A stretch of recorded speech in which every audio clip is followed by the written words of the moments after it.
କଷ୍ଟ ହିଁ ଜୀବନର ଶ୍ରେଷ୍ଠ ଶିକ୍ଷକ। ଜୀବନରେ କଷ୍ଟ ଆସିଲେ କେବେ ଭାଙ୍ଗି ପଡ଼ନ୍ତୁ ନାହିଁ।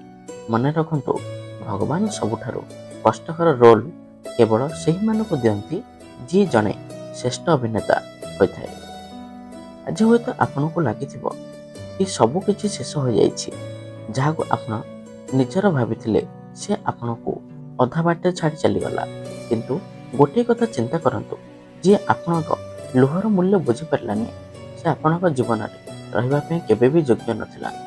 ଲୁହ ସେତେବେଳେ ଶକ୍ତ ହୁଏ ଯେତେବେଳେ ସେ ନିଆଁରେ ପୋଡ଼ି ହୁଏ, ଆଉ ପଥର ସେତେବେଳେ ମୁକ୍ତି ହୁଏ ଯେତେବେଳେ ସେ ନିହାଣର ଚୋଟ ଖାଏ। ଯେମିତି ଆଜିର ଏହି ଯନ୍ତ୍ରଣା ଆପଣଙ୍କୁ ଭବିଷ୍ୟତ ପାଇଁ ପ୍ରସ୍ତୁତ କରୁଛି।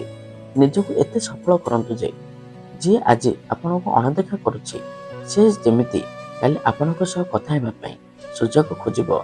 କାନ୍ଦିବା ବନ୍ଦ କରନ୍ତୁ, ଆଖି ପୋଛି ଆଗକୁ ବଢ଼ନ୍ତୁ। ଏହିପରି ଭିଡ଼ିଓ ଦେଖିବା ପାଇଁ ଏବେ ହିଁ ସୁନୀଲ ମୋଟିଭେସନ୍ ଓଡ଼ିଆକୁ ସବସ୍କ୍ରାଇବ୍ କରନ୍ତୁ।